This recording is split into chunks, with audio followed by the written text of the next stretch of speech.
Well, hello everyone. It is a miserable, gray, rainy day in April, and I wanted to boost my spirits and potentially yours by doing my May TBR. I've decided to reach for creepy-ish books in May. My birthday month. It's my birthday month. Very exciting. May 4th is my birthday. I'm so looking forward to it. I took the day off. That is neither here nor there. We're talking about what I'm going to read. So I've got a mix of mostly thrillers, if I'm being honest. There's some nonfiction here, and I've got it nicely in little categories. So let's begin. There is likely nothing more terrifying than serial killers. And so I've got two books on my TBR that fit the bill in that regard. Chasing the Boogeyman follows a man named Richard. He comes back to his hometown when a serial killer is on the loose. He's just finished college, he's planning his wedding, and he's just embarking on a writing career for himself when he finds himself in the midst of essentially horror. This hometown that he's lived in his whole life is being stalked by a serial killer. Now, some people believe that it is not human, that the serial killer is some sort of strange creature, but the FBI are pretty sure it's a serial killer. And it's the summer of 1988, and several girls have gone missing and have turned up completely mutilated. So we follow his experience in this town just as he's returning, and the whole town is going into lockdown. It sounds incredibly creepy. I've heard very good things. And Stephen King even gave his seal of approval for this one. Next is a book that's been on my TBR for a long time. This is American Predator. This is nonfiction about a serial killer named Israel Keyes, which most people have not heard of. I have never heard of him. But essentially, over the span of 14 years, he would fly across the US and bury kill kits in various places all over the US. And then he'd go home, and when he got the urge to kill someone, he'd fly to that location, dig up the kill kit, and kill someone. And he did that over the course of 14 years. So as you can imagine, that would be very difficult to find this person doing this. Usually serial killers are killing around their area. So he was very, very different. I'm so curious about this book. I've heard this is just as good as I'll Be Gone in the Dark, which is really tough to beat.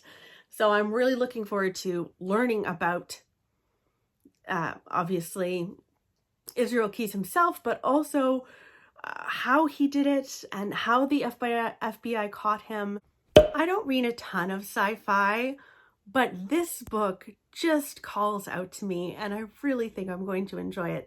This is Dead Silence, and this follows a woman named Claire. She is about to be unemployed when she receives a signal, a distress signal from a ship close by to hers.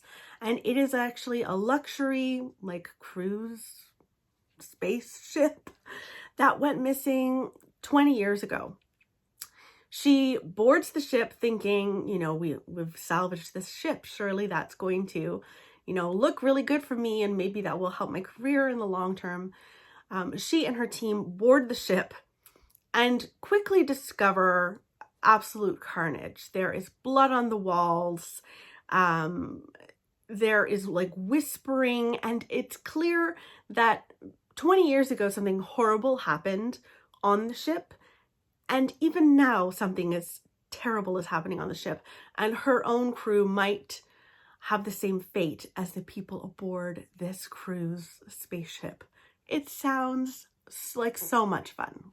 Now, some people cannot stand an unreliable narrator, thriller. It's a trope that's been done over and over again. I don't know. I think it can still be done fairly well, especially by people like Ian Reid. In his new book, We Spread, we follow an older woman named Penny. Now, Penny lost her husband of years and years, and she is slipping up, I suppose. There have been a few of these incidents which we don't know what they are.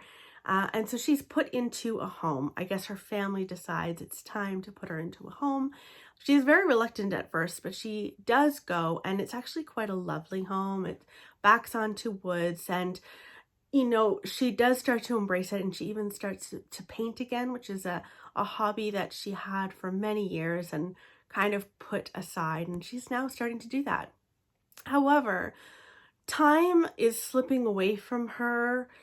Things are happening around her that don't make a lot of sense, and she is asking herself, is this my mind? Is my mind slipping away from me, or is something going on? I love Ian Reid. It's always like twisty-turny. You don't really know what's going on until the very end, and yet you enjoy the entire ride. I've loved all of his books, so fingers crossed I'll like this one too. Now, an author that has been all the rage on TikTok is Frida McFadden. I don't know if you guys have heard of her. I think you can get all of her books free on Amazon Prime. In any case, I have heard so many things about her that I finally caved last night, and I finally bought The Housemaid, which is her most popular book. It is on its way. I will be doing another haul separately, and this will be in it. But essentially, The Housemaid is about a woman who goes to stay at a house and work as their maid, and there's a mother with her 2 children, and it seems fine at first. The house is gorgeous. She's very happy there. But things are happening at the house. It seems like the mother might have, like, I don't know, sinister thoughts or something along those lines. But our main character, the housemaid, is like, they don't know who they're messing with. And she has all sorts of secrets from her past. And I just think it's going to be a lot of fun. We shall see what occurs. It might be terrible. Like, if it's anything like the whole Verity thing, which I know many people loved, and so many people have gotten on the like Colleen Hoover bandwagon, it's just not for me. But that was another, like, I was influenced by TikTok to pick that one up. So I'm a bit nervous about this, but who knows? It was only $13. It's fine. Could there be anything more terrifying than going about your daily life and being snatched away and being held hostage for years? I can't imagine anything would be more scary than that. And so I would like to read The Last Thing to Burn by Will Dean. I've never read him before. I've heard very good things about his writing. This story is about a woman who is referred to as a wife, even though the man that she is with is not her husband. And she is essentially being held hostage. She was kidnapped. She's being held hostage against her will and is trying to escape. She has gone years just going with the flow, I suppose, trying not to bug him, because he does tend to anger quickly, and so she's tried to just be good and be safe, essentially. But something has happened in her life, and she's decided she needs to escape. So she is watching him and waiting to see an opportunity to get away, and that sounds wonderful and terrifying. I hope it's going to be empowering for this woman. I've got 2 books that are kind of blast from the past books. The first is a book called The Heights by Louise Candlish. I've never read her before either. There's actually quite a few books on here by authors I've never read, but I've been curious about, and I think I have like 2 or 3 books by Louise Candlish on my shelves, in part because Ruth Ware loves her. She says that Louise Candlish is the queen of the sucker punch twist. And The Heights is about an apartment building. And there's a woman looking out of the apartment building, and she spots a man that she knows from her past. And she is certain that it's him, but she's also completely shocked. She thought that he was dead for like the last 2 years. So as you can imagine, she is very surprised to see this man.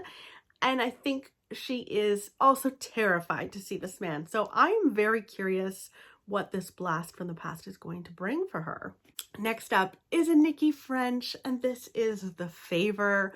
This is their latest book. This follows a woman who is about to get married, but she gets a call from her ex-boyfriend. And her ex says, listen, I'm in some trouble. I don't want you to ask questions. I don't want you to tell anybody, but would you do me a favor and pick me up from the train station on this day? And don't tell anybody that you're doing this. And she agrees to it because there's history there. She still cares for him. And when she gets to the train station, instead of her ex Liam getting off of the train, the police are there. And she starts to speak with them and learns that Liam is not someone that she ever truly knew. What would a spooky month be without a haunting? I have been wanting to read a Darcy Coates for a while now, and I just haven't done it. And I think now is the time. So I'd like to read Gallows Hill. I think it was Harpies in the Trees that recently said that she read this and said it was one of Darcy's more creepier books, more terrifying books, which makes me so excited. This book takes place at a vineyard, and Gallows Hill Winery has been there for generations, and everything is wonderful with this family until two family members are found dead in the house, and the town believes that there is a curse surrounding the land. When Margaret arrives some 10 years later after the death of these people to go to the vineyard, she's not sure if she's going to sell or if she's going to try to get it up and running again. She discovers that the curse may in fact be real. It sounds fantastic, creepy, just what the doctor ordered for May.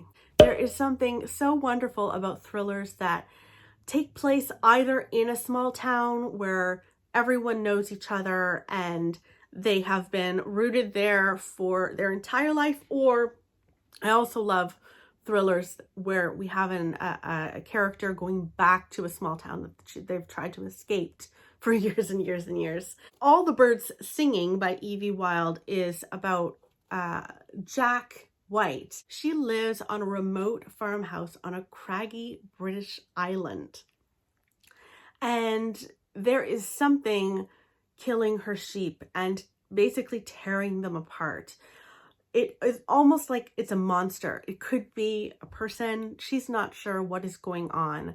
There is also stuff from her past that is being brought up, but she needs to find out what is happening to her livestock. It sounds incredible, and I really do love Evie Wyld's writing. She's more on the literary fiction side of things, but I do love it when literary fiction and thrillers kind of merge together, and this is that. So fingers crossed, I love it too. This has been on my TBR one too many times, but the problem is that I have so many books on my TBR. I should probably reduce it, and I think only one of these I can listen to on audio, so I have no chance of reading all of these, but here we are. Girl Forgotten is next by Karen Slaughter. This is about a death that took place in 1982 in Longbill Beach. Emily was getting ready for prom. She was very popular and she had a secret. And by the end of that night, the secret died with her. Now, 40 years later, the mystery is still unsolved. The murder is still unsolved until we have an FBI agent, a U.S. Marshal, Andrea Oliver, who arrives to protect a judge from receiving death threats. But in reality, she's there for Emily and trying to solve the murder because she believes that the killer is still out there, probably would be, considering that they were never caught. And so she's there to solve that. I believe this is a sequel to Pieces of Her by Karen Slaughter, which I really, really liked. I am still waiting. I don't know about any of you, but The Good Daughter apparently is supposed to be part of a series. I am desperate for that story to continue because it's one of my all-time favorite Karen Slaughters. In any case, we have a Pieces of Her sequel, so I've also heard that this is better than Pieces of Her. So if you didn't like Pieces of Her, consider picking this one up. I'll let you know what I think of it. And then last but not least is a book that takes place in Australia. This is The Survivors by Jane Harper. This follows a man and his family who go back to their hometown that they lived in for years as kids and teenagers. There's not really much you can do there afterwards. Like, you can't really go to college in this small town. So they've left to go to college, and after a terrible accident, a terrible thing that happened years ago that has affected this couple very terribly. They arrive, and essentially they're there because his father is really suffering with, it seems like, dementia.